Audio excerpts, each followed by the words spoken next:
আসসালামু আলাইকুম রহমতুল্লাহি ওবরাকাতুহ।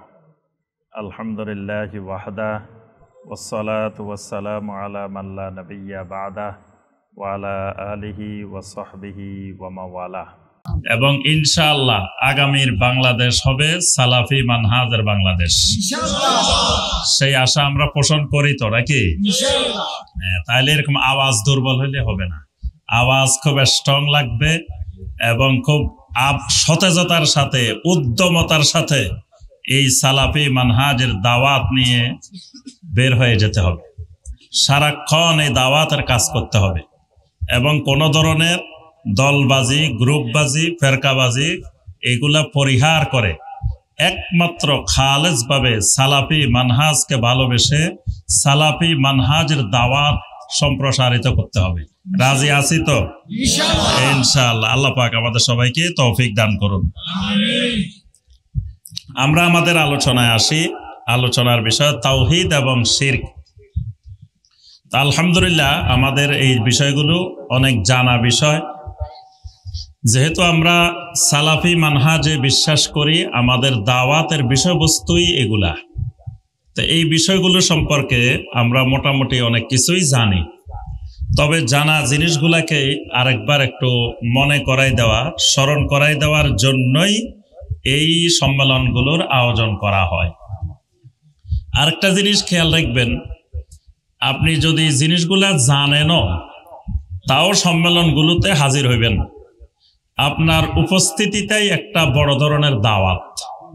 কারণ যারা আহলুল বেদাহ তারা লক্ষ্য করবে যে ওনাদের প্রোগ্রামে, সম্মেলনে কেমন মানুষ উপস্থিত হয়েছে।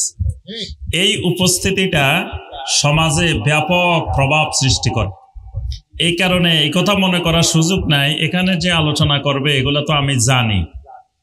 জানলেও আপনাকে আমাকে কি করতে হবে? আসতে হবে। আমাদের উপস্থিতিটাই একটা বড় ধরনের দাওয়াত।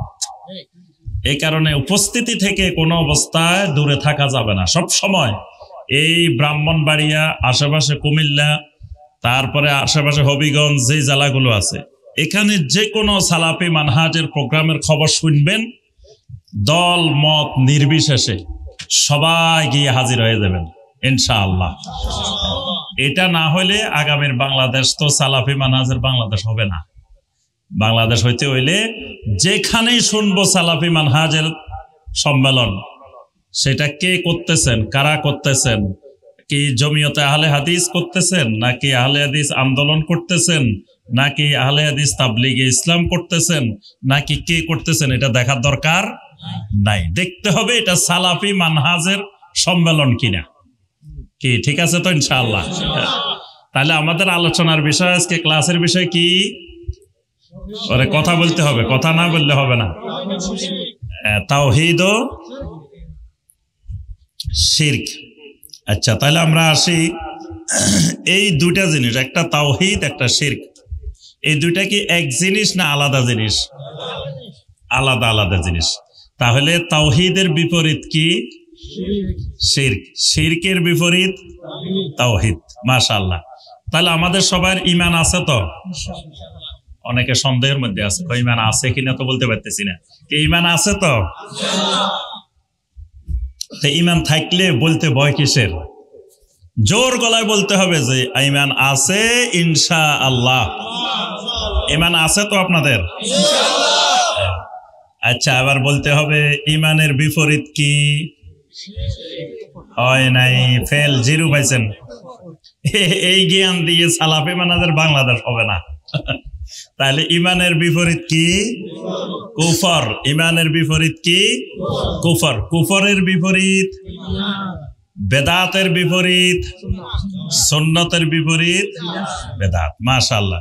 তাহলে সুন্নত আছে যেখানে, বেদাত আছে যেখানে, তাওহীদ আছে যেখানে, শিরিক আছে যেখানে,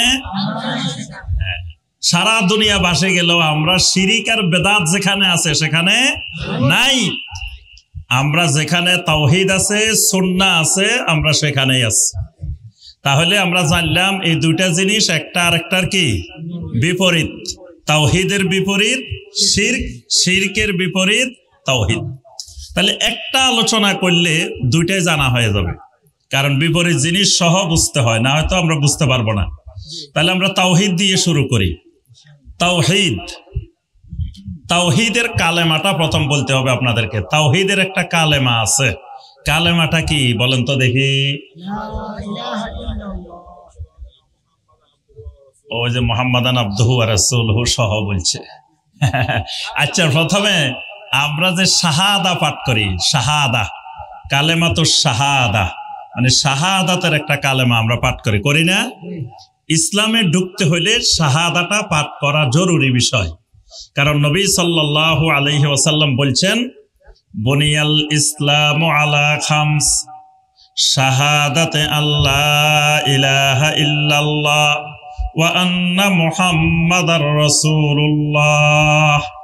তাহলে ইসলাম 5টি ব্যানার উপরে, 5টি ভিত্তির উপরে, 5টি রোকনের উপরে প্রতিষ্ঠিত।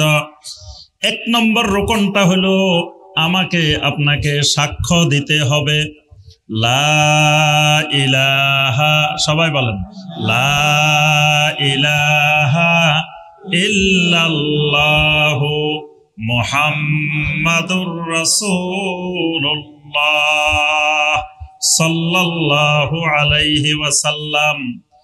আমাদের শাহাদা কালেমা এটাই তো নাকি? এই কালেমাটার মধ্যে 2টা অংশ আছে, 2টা পার্ট আছে। একটা অংশ হলো লা ইলাহা ইল্লাল্লাহ, আর একটা অংশ হলো মুহাম্মাদুর রাসূলুল্লাহ সাল্লাল্লাহু আলাইহি ওয়াসাল্লাম। লা ইলাহা ইল্লাল্লাহ এই অংশটার নাম হলো কালেমাতুত তাওহীদ, এই অংশের নাম হলো তাওহীদের কালেমা। মুহাম্মাদুর রাসূলুল্লাহ সাল্লাল্লাহু আলাইহি ওয়াসাল্লাম এই অংশটার নাম হলো কালেমাতুর রিসালাহ। এবার মনে থাকবো, তাহলে তাওহীদের কালেমা কোনটা? রিসালাতের কালেমা কোনটা? মুহাম্মাদুর রাসূলুল্লাহ সাল্লাল্লাহু আলাইহি ওয়াসাল্লাম। এটা হলো রিসালাতের কালেমা, রিসালাতের স্বীকৃতি দিলাম। আর লা ইলাহা ইল্লাল্লাহ হলো তাওহীদের কালেমা, তাওহীদের স্বীকৃতি দিলাম। যুগে যুগে আদম আলাইহিস সালাম থেকে মুহাম্মাদুর রাসূলুল্লাহ সাল্লাল্লাহু আলাইহি ওয়াসাল্লাম পর্যন্ত এই 2টি কালেমার মধ্যে কালেমাতুত তাওহীদের কোনো পরিবর্তন হয় নাই। কালেমাতুর রিসালার যুগে যুগে পরিবর্তন হয়েছে, কিন্তু কালেমাতুত তাওহীদের কোনো পরিবর্তন হয় নাই। আদম আলাইহিস সালাম এই কালেমা পাঠ করেছেন লা ইলাহা ইল্লাল্লাহু আদামু সফিউল্লাহ, লা ইলাহা ইল্লাল্লাহু নূহুন নবিয়্যুল্লাহ, লা ইলাহা ইল্লাল্লাহু ইব্রাহিমু খলিলুল্লাহ, লা ইলাহা ইল্লাল্লাহু মূসা কালিমুল্লাহ, লা ইলাহা ইল্লাল্লাহু ঈসা রূহুল্লাহ, লা ইলাহা ইল্লাল্লাহু মুহাম্মাদুর রাসূলুল্লাহ সাল্লাল্লাহু আলাইহি ওয়াসাল্লাম। তাহলে সমস্ত নবীদের কালেমার ভিতরে প্রথম অংশের কোনো পরিবর্তন হয় নাই, দ্বিতীয় অংশটা রিসালাতের কালেমাটা যুগে যুগে পরিবর্তন হয়েছে। এই কারণে তাওহীদের কালেমাটার আরেকটা নাম হলো কালেমাতুস সাওয়া। কালেমাতুস সাওয়া, সাওয়া মানে কি? এখানে মনে সৌদি আরবে ছিল, আরব দেশে ছিল, কেউ নাই মনে হয়? কে আরব দেশে ছিলেন এরকম কেউ নাই? হ্যাঁ, আরব দেশে সাওয়া সাওয়া মানে কি? হ্যাঁ হ্যাঁ, সাওয়া সাওয়া মানে সমান সমান, সাওয়া সাওয়া। তা আল্লাহ রাব্বুল আলামিন এই তাওহীদের কালেমার আরেকটা নাম দিয়েছেন কালেমাতুস সাওয়া। কোরআনে কারীমের মধ্যে আল্লাহ রাব্বুল আলামিন বলছেন, কুল ইয়া আহলাল কিতাবে তাআলাউ ইলা কালিমাতিন সাওয়াইম বাইনানা ওয়া বাইনাকুম আল্লাহ না'বুদা ইল্লাল্লাহ ওয়ালা নুশরিকা বিহি শাইআ ওয়ালা ইয়াত্তাখিযা বা'দুনা বা'দান আরবাবাম মিন দুনিল্লাহ। আল্লাহ পাক বলেন, রাসূল আপনি ডাক দেন আহলে কিতাবদেরকে, ডাক দেন, ইয়া আহলাল কিতাব, ও আহলে কিতাবেরা শুনো, তাআলাও, তাআলাও মানে কি আসো, তাল মানে কি আসো। আল্লাহ বলছে তাআলাও, সবাই এদিকে আসো। কেন আসবে? ইলা কালিমাতিন সাওয়াইম বাইনানা ওয়া বাইনাকুম, আমাদের মাঝে আর তোমাদের মাঝে একটা কালেমা আছে যেটা সাওয়া সাওয়া, কালেমাতুস সাওয়া। মুসা আলাইহিস সালামের যুগেও কালেমা ওইটাই ছিল, ঈসা আলাইহিস সালামের যুগেও এটা ছিল, ইব্রাহিম আলাইহিস সালামের যুগেও এটা ছিল, সমস্ত নবীদের যুগে কালেমা তাওহীদের কালেমা একটাই ছিল। সুতরাং ওই কালেমাতুস সাওয়ার দিকে চলে আসো। সুবহানাল্লাহ। তাহলে তাওহীদের কালেমা কোনটা এবার চিনতে পারছেন? কথা কয় না, মনে চিনতে পারে নাই। অঙ্ক যতক্ষণ বুঝতেন না এতক্ষণ করানো হবে, বুঝি যাইতে হইব, বোঝা ছাড়া যাওয়ার উপায় নাই। মাহফিলে যখন বসছেন অল্প শিখেন, কিন্তু এটা ভালো করে শিখে যাইতে হইব আজীবনের জন্য, যাতে ইনশাল্লাহ আরেক প্রোগ্রামে জিজ্ঞেস করলে সবার আগে বলে দিতে পারেন। আমার এক স্টুডেন্ট আছে আমাদের তাফসীরুল কোরআনের, আমেরিকা থাকে। তো কয় শাইখ, আপনি যখন সরকার বাড়ি মসজিদে তাফসীর করেন তখন বিভিন্ন প্রশ্ন জিজ্ঞাসা করেন, যখন আপনার সামনে লোকগুলা পারে না এমন যে রাগ লাগে, আমি এখান থেকে কেমনে বলবো, মানে আমি তো বলার সুযোগ পাইতেছি না, আমি শুনতেছি কিন্তু উত্তরটা দিতে পারতেছি না। আপনার আলোচনা শুনতে শুনতে শুনতে আমার সব মুখস্থ হয়ে গেছে, এখন যেটা জিজ্ঞেস করবেন আমি বলে দিতে পারবো। তো এইরকম ঠোঁটস্থ করে ফেলতে হবে। তাহলে তাওহীদের কালেমা কোনটা? সবাই বলেন, তাওহীদের কালেমা কোনটা? লা ইলাহা। আচ্ছা, এবার আমি যদি বলি লা ইলাহা, লা ইলাহা, লা ইলাহা, এটা কি কালেমা? এটা কি কালেমা? বলেন, এটা নাস্তিক হওয়ার কালেমা। এটা কি কালেমা? নাস্তিক হওয়ার কালেমা। লা ইলাহা মানে কি? কোনো মাবুদ নাই, কোনো মাবুদ নাই, কোনো মাবুদ নাই, তাতে কোনো মাবুদে মানে না, তাহলে কি? নাস্তিক। আমি একদিন পাবনা মাহফিলে গেছি, এই কথা সব জায়গায় বলি। তো এক বক্তা আমার আগে মাগরিবের পর থেকে দীর্ঘ সময় বয়ান করতেছে, বয়ান করে আর টাকা তোলে, বয়ান করে আর টাকা তোলে। ওই দিন আবার আরেক জায়গায় দেখছি, ইয়াতে সিরাজগঞ্জের শাহজাদপুরে দেখি যে আমার আগে 4 জন বক্তা উঠছে, মানে 5 জন বক্তা। তো 60 জন উঠছে আমার আগে, সবাই খালি কালেকশন, সবাই খালি কালেকশন, কোনো বয়ান নাই। যিনি উঠে খালি টাকা তোলে, যিনি উঠে টাকা তোলে, মানে মাহফিলে টাকা তোলা। আচ্ছা, এখন উনি ফাঁকে ফাঁকে শুধু আলে হাদিসের বিরুদ্ধে বয়ান করে আর টাকা তোলে। এখন খালি জনগণকে নিয়ে জিকির করে। তো উনি কি বলে? লা ইলাহা। জনগণ কয় কি? ইল্লাল্লাহ। উনি আর ইল্লাল্লাহ কয় না, উনি কয় লা ইলাহা। জনগণ কয়, অনেক বক্তা দেখবেন লা ইলাহা চা খায়, ইল্লাল্লাহ আর কয় না, আছে না এরকম? ভাগে ভাগে কয় লা ইলাহা। তো লা ইলাহা তো নাস্তিকতার কালেমা। তো পরে দিয়ে ইউনিয়ন পরিষদের চেয়ারম্যান আসছে, আবার ওই ইউনিয়নের ওই থানার টিউনো আসছে। টিউনো সাহেব আবার আমাদেরকে চিনে, সালাফি মানাজের আলোচনা শুনে উনি, আমি গেছি শুনি, উনি আলোচনা শুনতে আসছে টিউনো সাহেব। আর চেয়ারম্যান সাহেব আসছে। তো চেয়ারম্যান সাহেবকে বললাম, চেয়ারম্যান সাহেব আপনাদের ইমাম সাহেবের ইমানের অবস্থা তো খারাপ হয়েছে, আবার নতুন করে ইমান আনতে হবে। চেয়ারম্যান সাহেব কয়, কেন ইমান আনতে হবে? আমি কি, উনি যে জিকির করছে এতক্ষণ পর্যন্ত, উনি তো নাস্তিকতার জিকির করছে। কি জিকির করছে? খালি লা ইলাহা, লা ইলাহা। তো লা ইলাহা তো এটা নাস্তিকতার কালেমা। আচ্ছা, এবার আমি লা ইলাহা বলবো না, এবার আমি বলবো ইল্লাল্লাহ, ইল্লাল্লাহ, ইল্লাল্লাহ। এটা কোন কালেমা?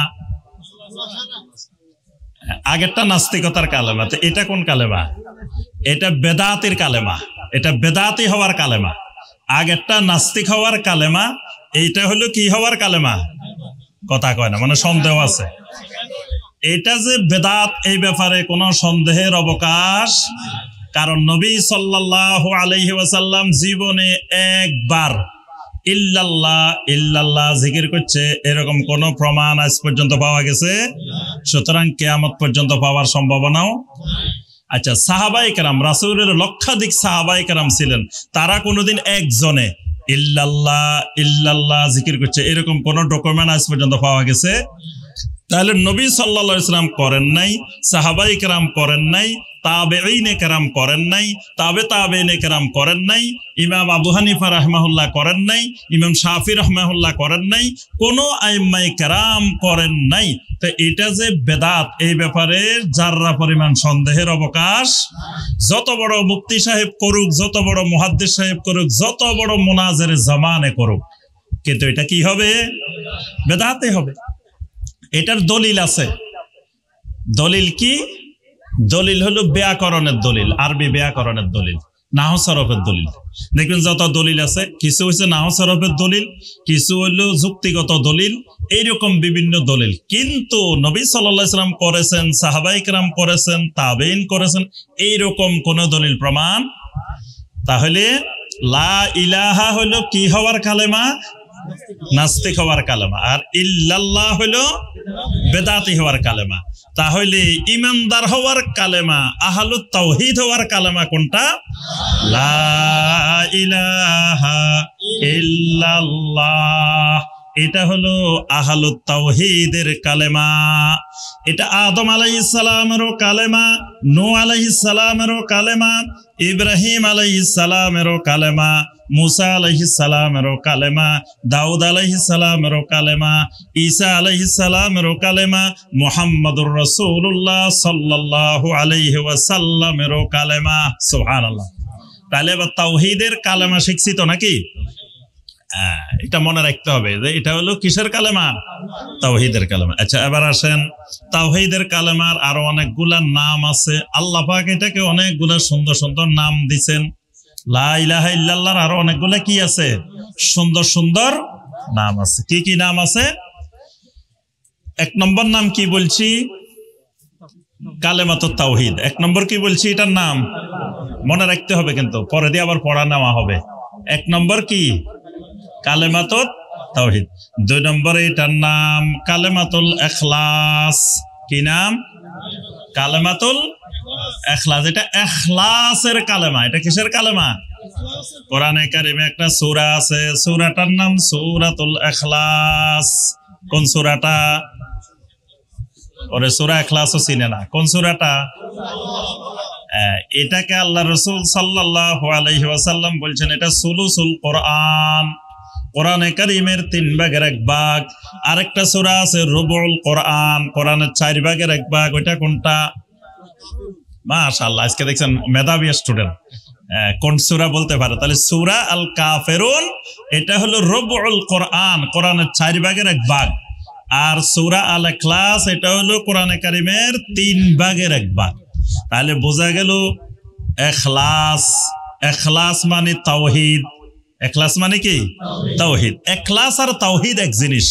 ইখলাস আর তাওহীদ এক জিনিস। এজন্য আল্লাহ পাক বলছেন সূরা আল বাইয়িনার 5 নম্বর আয়াত, ওয়ামা উমিরু ইল্লা লিয়াবুদুল্লাহা মুখলিসিনা লাহুদ্দিন।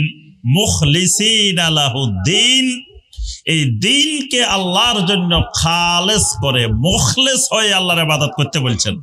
এই মুখলেস হওয়া মানে কি হওয়া? তাওহীদবাদী হওয়া। কি হওয়া? তাওহীদওয়ালা হওয়া, আহলুত তাওহীদ হওয়া।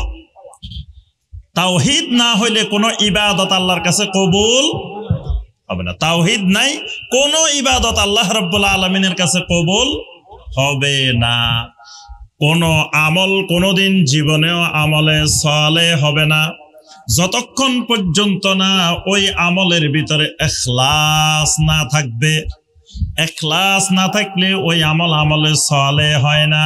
আমলে সালেহ না হইলে ওই আমল দিয়ে আল্লাহর জান্নাত পাওয়া যায় না। তাহলে কালেমাতুত তাওহীদের আরেক নাম কি? বলে গেলে হবে না, মনে রাখতে হবে। তো আরেক নাম কি? ইখলাসের কালেমা। এটা যেমন তাওহীদের কালেমা, আবার এটা কিসের কালেমা? এটার আরেক নাম হলো কালিমাতুল্লাহ। এটা আল্লাহর কালিমা। এটার আরেক নাম কি? কালিমাতুল্লাহ। এটা আল্লাহর কালিমা। কোরআনে কারিমের মধ্যে সূরা তাওবার মধ্যে দেখবেন আল্লাহ পাক বলছেন কালিমাতুল্লাহি হিয়াল উলিয়া ওয়াল্লাহু আজিজুন হাকিম। কালিমাতুল্লাহি হিয়াল উলিয়া, আল্লাহর কালিমাই হলো বিজয়ী, আল্লাহর কালিমাই হলো সবার উপরে। তা আল্লাহর কালেমা কোনটা? আল্লাহর কালেমা হলো কোনটা? লা ইলাহা ইল্লাল্লাহ। লা ইলাহা ইল্লাল্লাহর আরেক নাম কালিমাতুল্লাহ। কয়টা হয়েছে? মনে রাখতে হবে কিন্তু কয়টা হয়েছে? 4 নম্বরে এই কালেমার আরেক নাম কালেমাতুত তাকওয়া। এই কালেমার আরেক নাম কি? কালেমাতুত তাকওয়া। এটা তাকওয়ার কালেমা। এই কালেমা যদি কারো ভিতরে না থাকে, সারা জিন্দেগি ইবাদত বন্দেগি করলেও এই লোক কোনোদিন মুত্তাকিন হইতে পারবে না, তাকওয়া আসবে না। তাকওয়া আসতে হলে তাওহীদ লাগবে। এজন্য মুত্তাকিন হওয়া যাবে না যদি তাওহীদ না থাকে। মুত্তাকিন না হইলে জীবনেও কোনোদিন আল্লাহ রাব্বুল আলামিনের ওলি হইতে পারবে না।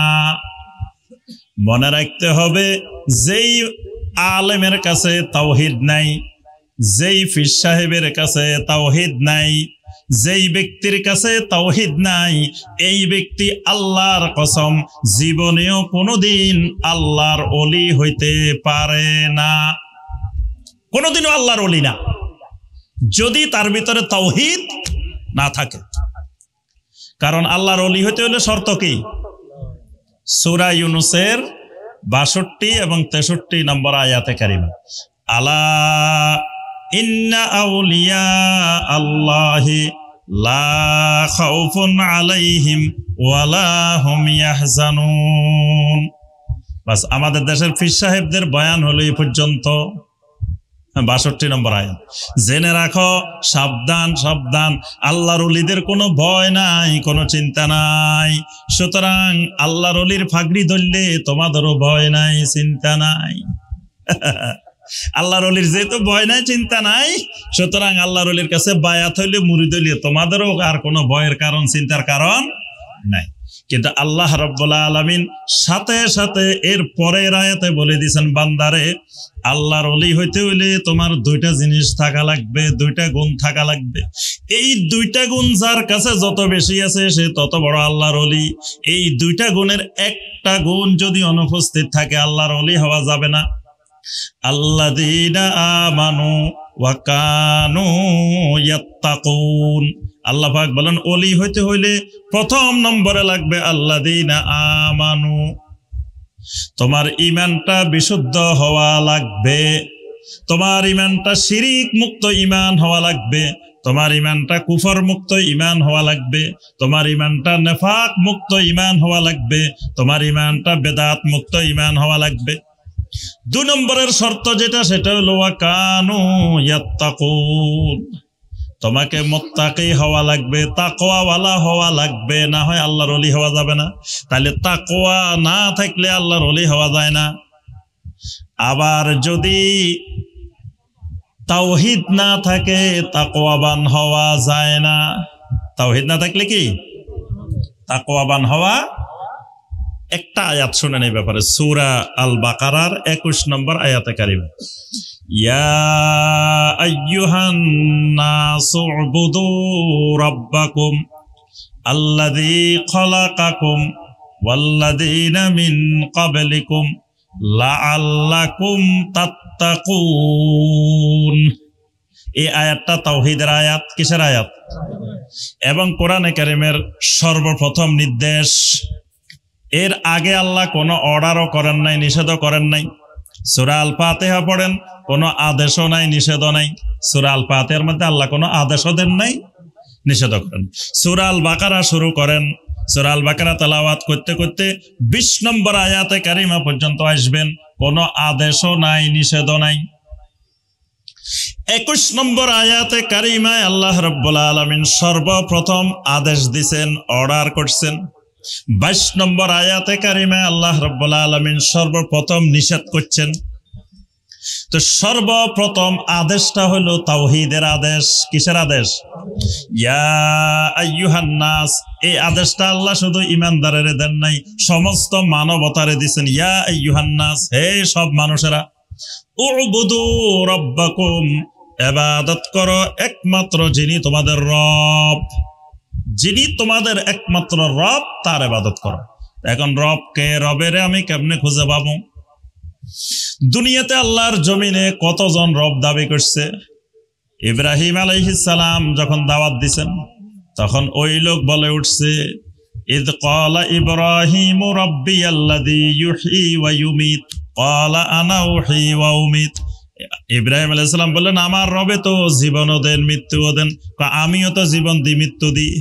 হ্যাঁ, ইব্রাহিম আলাইহিস সালাম এবার এমন এক রবের কাজ তুলে ধরছেন। কি কাজ? আমার রবে তো প্রতিদিন সূর্যটাকে পূর্ব দিক থেকে আনে, ফাতি বিহা মিনাল মাগরিবে, আপনি একটু পশ্চিম দিক থেকে আনি দেখাই দেন। আপনি যদি রব হন, তা আমার রবে তো পূর্ব দিক থেকে সূর্য তোলে, তা আপনি রব হইলে একটু একদিন পশ্চিম দিক থেকে তুলে দিন, তাহলে আপনার পাওয়ার কতটুকু আমরা বুঝবো। আল্লাহ পাক বলেন, ফা বহিতাল্লাযী কাফার। এটা শোনার পরে কাফের তো হতভম্ব হয়ে গেছে। কয় কি কয়? তাহলে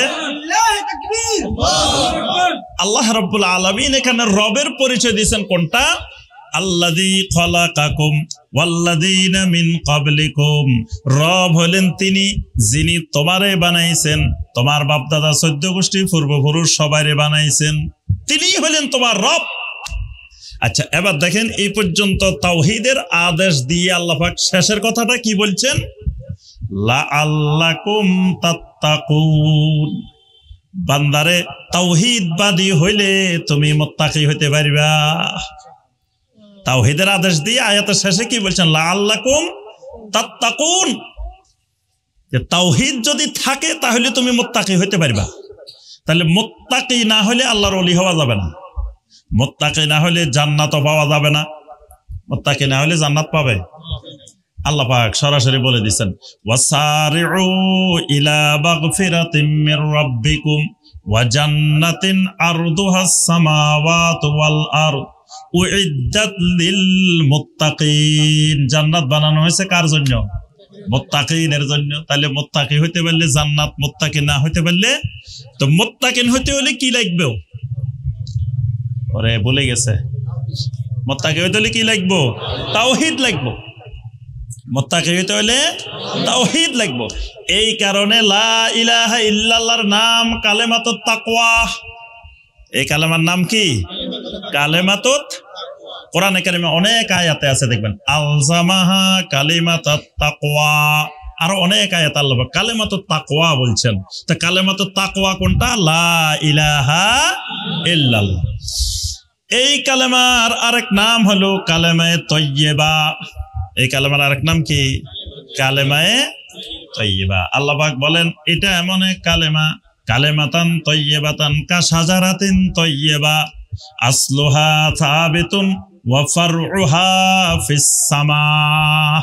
আল্লাহ রাব্বুল আলামিন বলেন এটা এমন এক পবিত্র কালেমা, কালেমায়ে তাইয়্যিবা কাশাজারাতিন তাইয়্যিবা। এটা একটা পবিত্র গাছের মতো, এমন একটা গাছ, এই তাওহীদের গাছ।